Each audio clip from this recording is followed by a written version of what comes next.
your favorite villain? My favorite villain?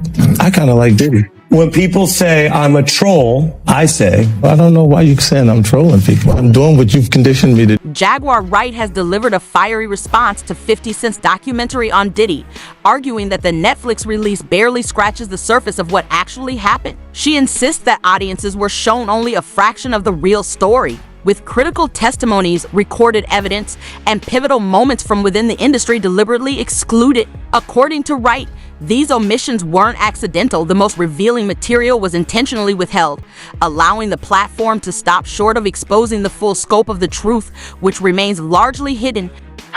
It was done too well. It left out too many things. So can you speak on Curtis Jackson? 50 Cent said that this is the first one. I'm sure. There's hundreds of hours of more footage. I'm sure there was hundreds of hours of shit that was confiscated from all of Diddy's homes in that HSI raid that never made it to the trial. Jaguar Wright has come forward with a striking new interview, claiming she uncovered critical details missing from 50 Cent's documentary. She says that after watching the film, she contacted Gene Deal, a longtime figure in Diddy's inner circle who had firsthand knowledge of the environment surrounding him. As a former security insider, Deal reportedly witnessed disturbing behavior, behind-the-scenes pressure, protected networks, and sensitive situations that were quietly handled out of public view. His absence from a project framed as a full-scale expose, according to Jaguar, was impossible to overlook. She believes that speaking with him exposed a deeper layer of context that was deliberately excluded, suggesting the documentary was toned down rather than fully revealing the reality behind it. You call the documentary educational, informational, entertaining? What would you say this documentary? Gaslighting. And it's sad because there's a lot of stuff in there that's true.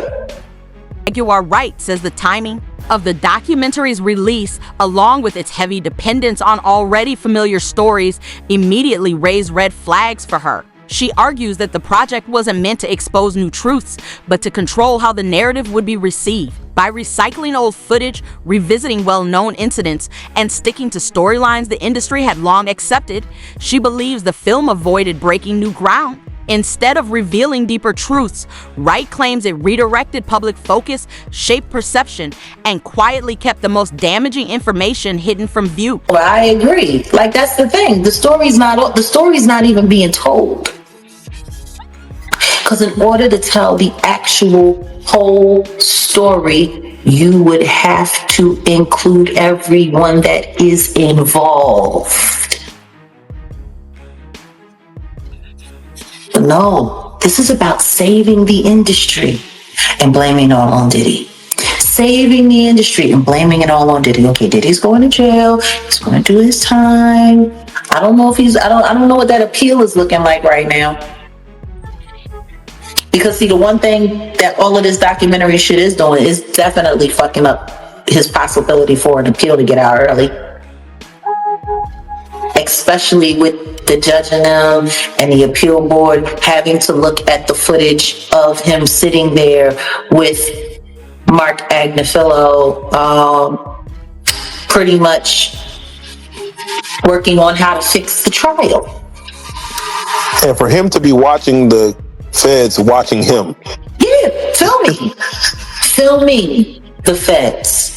Jaguar Wright highlights that major media outlets reportedly sat on footage involving serious incidents between Diddy and Cassie for years before allowing it to surface publicly. She questions why any real momentum or accountability only appeared once the opportunity for legal action had already expired. According to Wright, the documentary completely sidestepped this issue, avoiding what she considers the most critical question of all. If there were claims of a sweeping investigation surrounding Diddy, she asks why other influential figures, close associates, and decision-makers tied to the larger system were never scrutinized, leaving the broader power structure behind the situation largely untouched. What they needed to do in this documentary, the whole objective of this documentary was to blame it all on Diddy. The devil made me do it, blame it all on Diddy, and the rest of the industry is nothing like this. Like when Curtis Jackson sat there in his interview with Robin and sat there and said, I did this because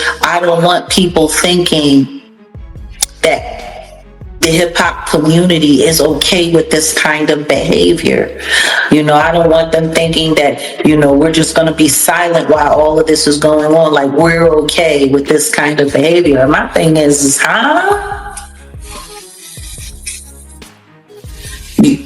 So now you speaking for all of hip hop, and all of hip hop is uncomfortable with this. Meanwhile, you got people like Ja Rule who, on the low key, allegedly, Gene Deal has exposed for having his own nude tryst freak-offs with Diddy. In that courtroom. Do you think that hip hop culture was on trial as much as Sean Combs was? Look, if I didn't say anything, you would interpret it as hip hop is fine with his behaviors. There's no one else being vocal. So you would look at it and just say, because that mind your business, or let me not say nothing about nothing, or those things, it would allow the entire culture to register as if they're for that behavior. If Sean Combs watches this, what do you think he's going to feel? Like, wow, this is amazing. I think he's going to say this is the best documentary I've seen in a long time. Because you'll see people saying that. He may feel a different way about pieces and bits of it. Jaguar Wright challenges what she sees as the documentary's main hook, the claim of previously unreleased footage that 50 Cent said he had secured. She points out that when the project was first announced, he reportedly didn't even have access to that material, raising serious questions about how he appeared to know what was coming before the situation around Diddy fully unfolded to her. The timing feels less coincidental and more carefully orchestrated. Wright argues that this makes the documentary seem less like a genuine attempt to inform the public and more like a controlled narrative where select details were highlighted to steer viewers' attention, giving the sense that audiences were being guided toward a conclusion rather than shown the raw, complete truth. He announced he was going to be doing the documentary December 2023 with Netflix. And the star footage that you use to get people to re-upload or resubscribe to Netflix to make this the #1 in their TV shows division for almost 2 weeks straight. Beating out Stranger Things. How much stranger is that? I'm not Beckham. This footage didn't even exist when you said you were going to be doing this documentary. So we've got a videographer, a rogue videographer that has this very, very, very explosive, very explosive footage of him literally sitting on camera, planning how to go after survivors, how to poison the jury pool, how to fix his trial in advance before he's even arrested. I mean, like, is anybody not forgetting when Mark Garrett, when Mark Agnifilo was sitting there talking to the sons in the hallway, and they're sitting there filming, and he's sitting up there. Yeah, well, see, what we got to do is we got to go and we got to put countersuits on all of these people. We have to create lawsuits ourselves. He's sitting there talking about creating lawsuits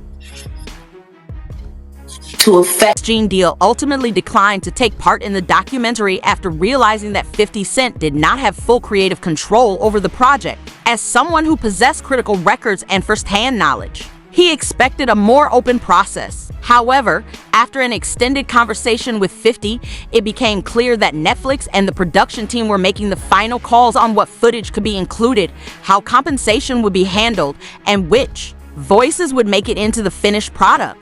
Believing the story would be filtered and constrained rather than told in full, Deal chose to walk away, leaving what he considered the deeper truth untold. Because he wanted to tell the story, and he wanted to tell the story like it was supposed to be told and everything like that.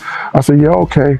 So then the director, I gotta get her name, man, because it don't even sound. I want to put her on blast because she was telling me, she was saying to me that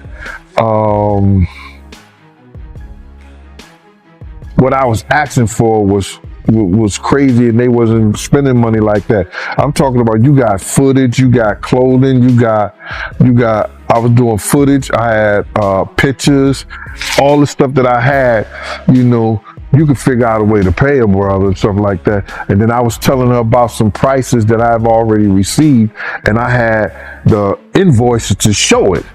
And then she was calling me like I was lying. I was like, yo, who do you think you talking to? You know what I'm saying? And she was talking about, you know, there's no way nobody paid. Nobody what? I say, first of all you people come with these documentaries and stuff, the first thing you tell me, y'all tell these people out here that y'all don't pay, and y'all pay. You give, if you can make a picture look like $10,000-$15,000, you know what I'm saying? You can sit here and tell me that you're gonna pay me for my time sitting right down here with y'all. You understand? So then, you know, one thing led to another, and I was like, yo, all right, well then, you know, F you, you know, I spoke to 50, and then she said 50, and this is exact words that came out her mouth. 50 does not determine what goes in and go out of this documentary. And he definitely don't pay. He determine what somebody get paid. It's not his documentary like that. I was like, oh, so if it's not his documentary and I spoke to him like that, I don't need to be doing nothing with you, because I'm doing this on the strength of him. But you gonna pay me if the 50 didn't have the power to do anything, but they using his name to like push the whole documentary. And that's what it was about. So that's why you don't see a cameo other than the pictures they used of me on the film in the documentary. I got like 3 or 4 pictures in the documentary that I've seen of myself. You know, some people say they saw more, but I know three different times where I was certain places that you could actually see me in the documentary, and that's the only thing you're going to get. But the stories that they told in the documentary, bro, come on. They could have went a whole lot deeper. They could have. Gene Deal backed up everything Jaguar Wright had been saying and emphasized that he wasn't speaking in speculation or personal opinion. He claims to have long held concrete evidence to support his account, including recordings, photographs, documents, and records collected over many years. According to Gene, he shared this material with the production team, but when he asked to be fairly compensated for his time, effort, and the resources he provided, his concerns were brushed aside. That moment, he says, made it clear the goal wasn't to tell the complete story. Instead, they were only looking for brief on-camera appearances to fill airtime, hold audience attention, and ensure the most revealing details never made it to the public. And how you feel about all that, man? Well, what I feel about the documentary, they left a whole lot of key things out. If they was going to do something and they're going to say in the reckoning of Sean Combs, the reckoning, or Diddy, the reckoning, and stuff like that, it should have been a lot of people that we lost because of him. You know what I'm saying? It wasn't only Big, it wasn't only Tupac. You understand? For the atmosphere that he put those kids in, you got a guy named Anthony Wolf Jones, who was from Bad Boy from its conception, is doing security and being one of the financiers of Puff having to have some money to keep Big and Craig Mack around before he got to Clyde Davis. You know what I'm saying? They wasn't able to tell that story because they didn't have no intel on that story or what went down, or they didn't do their investigations right, which he also led up to the reason why Wolf ain't here today. You understand? They didn't tell that story. They didn't tell a story about Jessica Rosenberg. Jaguar Wright and Gene Deal argue that some of the footage included in the documentary carried serious legal implications, claiming that even Diddy's legal team may not have known certain conversations were being recorded. They suggest that if a jury had been presented with evidence pointing to efforts to influence or shape public perception around the case, it could have added significant weight to federal investigations. What they find most troubling, however, is how the documentary appears to reframe the origins of that footage, leaving audiences unclear about what was genuine versus what was selectively presented, ultimately keeping the full context just out of reach. If they had had any testimony from Little Rod and the footage that he had from that incident that firearm incident where the guy G was damn near mortally wounded and was losing his life, and the footage that he had from that. Can you imagine if that had been shown to the jury? I can, oh man. Like, why not? If it was available for them to get it from Little Rod to put it in a documentary, and Little Rod hasn't gone to trial yet, then why in God's name hasn't any, why did any of this make it to the feds? That's a great question. Why didn't they even subpoena or talk to? Curtis Jackson announced in December of 2023, after Cassie's lawsuit came out, that he was going to be doing his own documentary. Isn't it very clever that all of this, alarming and stuff didn't come out of his documentary until almost 6 months after his verdict came in? 2 months after he had been sentenced? It was almost as if they were holding the documentary to not get in the way of his trial. Like, that's the thing that's tripping me out when it's coming to all of this Curtis Jackson praise that's coming on. And there's a lot of people, if he didn't get paid, usually it's like 90 days before you start, you got to put in an invoice and all of that stuff. Like, his business machine was still businessing. You telling me nobody around him? That sounds like a setup to me. Sounds like a setup. It sounds like a setup to me. And when you think about the fact that, another conversation that we've been having, a lot of people aren't paying attention to the money behind the machine. BlackRock, Vanguard, owners of Diageo, the company that Diddy tried to go after and had to settle out of court for, with sealed findings, and nobody really knows how that turned out before his life got turned upside down and HSI came in raiding, grabbing all kinds of evidence and all kinds of stuff. They're part owners in Netflix. Did you know that? That's information. The very company that has allegedly been going out of their way to work with the higher ups to make Diddy's life a living hell have a stake in the platform that's now ruining what's left of his reputation worldwide. Critics argue that the documentary had a clear impact on Diddy's prospects on appeal, as newly surfaced footage appeared to expose private, behind-the-scenes discussions and legal strategy sessions that could put him at a disadvantage. The controversy deepened with claims that some conversations with his attorneys were recorded without their knowledge, reportedly leaving members of his legal team alarmed by sensitive exchanges becoming public. As a result, the release of this material was seen as carrying consequences that extended far beyond the scope of the documentary itself. Awful that Diddy owes his life to Mark Agnifilo, literally his life, because he could have gotten life in prison were it not for Mark Agnifilo, his defense lawyer, who had a brilliant strategy. And Diddy screwed him over when he hired this videographer to chronicle his life without telling Mark Agnifilo that when Diddy and Mark were on the phone, this videographer was recording what Mark clearly expected to be an attorney-client privileged relationship. Now, it is true that the client holds that privilege, the lawyer doesn't, but Mark's clear expectation was that this was a private conversation. These were private conversations, and that he and Diddy could talk openly, and Mark could talk to Diddy not just as a client, but as a person, and tried to guide him in a time leading up to his arrest.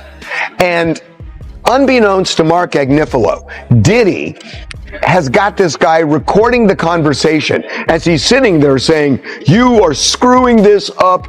You are messing up this case. We're losing."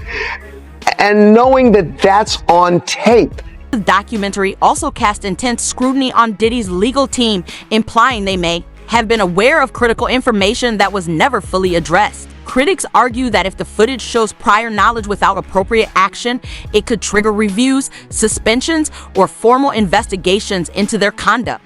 According to the story presented, Diddy himself allowed the material to be shared with Netflix, effectively placing his attorneys in the public eye and raising larger questions about who knew what and how much had been deliberately kept from view. Be under review by the bar associations that they're registered to. All of their licenses should be up for termination. With the shit that we saw in that documentary, with the way Mark Agnifilo was sitting there talking about filing lawsuits, filing fake lawsuits, creating all kinds of hoopla. That shit was on film. Lawyers ain't supposed to be talking that shit. Yeah, those are strategies that you're not supposed to actually see. Strategies? Hey. It is against the law. It's against the fucking law. That's why that black lawyer that left said, I cannot sit here and represent this. I can't represent this dude with the kind of shit that they doing. He wasn't interested in putting his motherfucking license on the line. But you get a weirdo, one the so-called survivor like Nicole Westmoreland, who's willing to get on the stand and cry for Diddy. Of this is unfolding while Diddy's appeal is still ongoing, leaving his legal team visibly frustrated. The release of material handed over to Netflix has created a crisis that wasn't anticipated, putting his attorneys under pressure at the very moment they are meant to be defending him. Rather than bolstering his case, the situation has forced them to navigate fallout originating from within his own circle rather than from external challenges. From hip-hop mogul Sean Diddy Combs, his defense team seeking his immediate release from federal prison, calling his 50-month sentence on charges of transportation for prostitution excessive. CB Cotton has the details live from our New York newsroom. Good to see you, CB. Hey, Lydia. Well, once one of the most powerful names in hip-hop, Sean Diddy Combs is now behind bars at that federal facility in Fort Dix, New Jersey, but his legal team says he should have never been sent there for this long. So on Tuesday, in an 84-page filing, Combs' attorneys asked a New York federal appeals court to immediately release Combs and send the case back for a new sentencing or grant him an acquittal. In July, a jury found Combs guilty on 2 counts of transportation to engage in prostitution and acquitted him of the most serious charges, racketeering conspiracy and sex trafficking. In the fall, the judge then sentenced Combs to a little more than 4 years behind bars, citing testimony from former girlfriends who said they felt pressured to participate in drug-fueled sex parties with male escorts called hotel nights or freak-offs.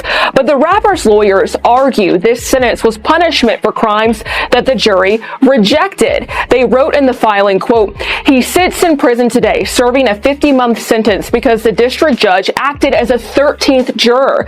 The judge defied the jury's verdict and found Combs, quote, coerced, exploited, and forced his girlfriends to have sex and led a criminal conspiracy." Critics note that the fallout now extends beyond Diddy's appeal, putting his legal team squarely in the spotlight as well. The documentary is said to have exerted intense pressure on both him and his attorneys, subjecting them to scrutiny and potential professional consequences. Reportedly, they are now taking urgent steps to push back, seeking to have the project removed, issuing a cease and desist, and warning of possible legal action against 50 Cent and Netflix, with claims reportedly valued at over $1 billion. Trying to stop the release of a Netflix docuseries due out today. We have to find somebody that'll work with us that has dealt in the dirtiest of dirty business. The series contains never-before-seen footage of Combs debating strategy with his lawyers in the days leading up to his arrest in New York last year. I am going to let you professionals look at the situation and come back to me with a solution. It also includes video of Combs greeting fans in Harlem. Off my back. I'm aware. As long as you wear, be with it. I'll accept it. And then saying this about the interaction moments later. I need some hand sanitizer. Hold on. I got it. I've been out in the streets amongst the people. Yeah, I gotta take a bath. Like the amount of people that actually I'm coming in contact with, like that's what I have to do. You know what I'm saying? It's like 150 hugs. Now, Combs' lawyers are demanding Netflix pull the series, threatening legal action, claiming Netflix is using stolen footage that was never authorized for release as part of what they call a shameful hit piece. The series is executive produced by Combs' longtime rival, Curtis 50 Cent Jackson, and director Alex Stapleton, who said, quote, "We obtained the footage legally and have the necessary rights," end quote. Before the cease and desist demand was sent yesterday, Stapleton and Jackson sat down with our Robin Roberts to discuss the series. How do you respond to people who say that it's more about the disdain that you have for Sean Combs than it is for giving the victims a platform? Jaguar Wright also claims she discovered precisely what Netflix opted to omit from the documentary, asserting that several crucial accounts and behind-the-scenes moments were deliberately cut from the final version. She says these exclusions included material that could have significantly altered viewers' understanding of the story. According to Wright, these choices were made to dilute the impact and prevent deeper revelations from surfacing rather than presenting the full, unfiltered picture. I'm like, okay, more footage is coming out. Great. Who y'all gonna cut out? Who y'all gonna edit out this time? Like, cause that's what I'm gonna be looking for. I'm gonna be looking for all of the shit that they cut out. If the complete and utter truth comes out, three things happen. The entertainment industry collapses completely. Millions, possibly billions of advertising dollars don't get made. People go broke. Companies go under. That's why they fucking hate me. Not because I'm telling the truth on people. Because I'm telling the truth about the system. And I'm showing people the reality that the only thing that matters is that dollar. These entities, these companies, they don't care about none of these people. They don't care about none of these victims. They don't care about the perpetrators. They don't care about the prey. Shit, half the time, they're encouraging the predator. They don't care. Voice Gene deal had already raised similar concerns months earlier, claiming that Diddy leveraged his influence and connections with other powerful figures to avoid scrutiny. According to both Deal and Jaguar Wright, the situation was never solely about one person. It involved a network of high-profile individuals connected to his environment, many of whom benefited from remaining silent or being quietly protected behind the scenes. They argue that these underlying connections were exactly the details viewers expected the documentary to examine. Instead, the identities and broader network at the heart of the story were left unexplored and largely ignored. They saw what he did to Cassie. With the kicking, the punching. They saw what they did to Cassie. They know that nobody in America liked that. So now, these people are represented by a brand. Whether it's some about the music, clothing, movies. They're not going to come out and speak on nothing that has anything to do with them. And they praying that they not on the tape. Doing crazy stuff, being oiled up in the whole 9 yards. They praying. So until the feds say, hey, yo, listen here. We got you on, hey, buddy, we got you on this tape. And girl looked like she was pretty young. We're not going to show it, but we need you to come and testify against Brother Love, P. Diddy, Puff Daddy, you know, Sean Combs. That's when they're going to start talking. And they're not going to be talking in his favor. When the feds come to them and show them. Voice Gene Deal has been speaking out about these same influential figures for years, repeatedly sharing the same warnings and accounts long before any documentary cameras were involved. That consistency is part of why many take his claims seriously. His story has remained unchanged. In contrast, critics note that 50 Cent's position appears to have shifted over time, raising questions about why the narrative seemed to evolve once major platforms heightened visibility. Actually doing, that's his doing and his learned behavior from the people that mentored him. You gotta realize, man, he learned from Andre Harrell. He learned from Russell Simmons. He learned from Clyde Davis.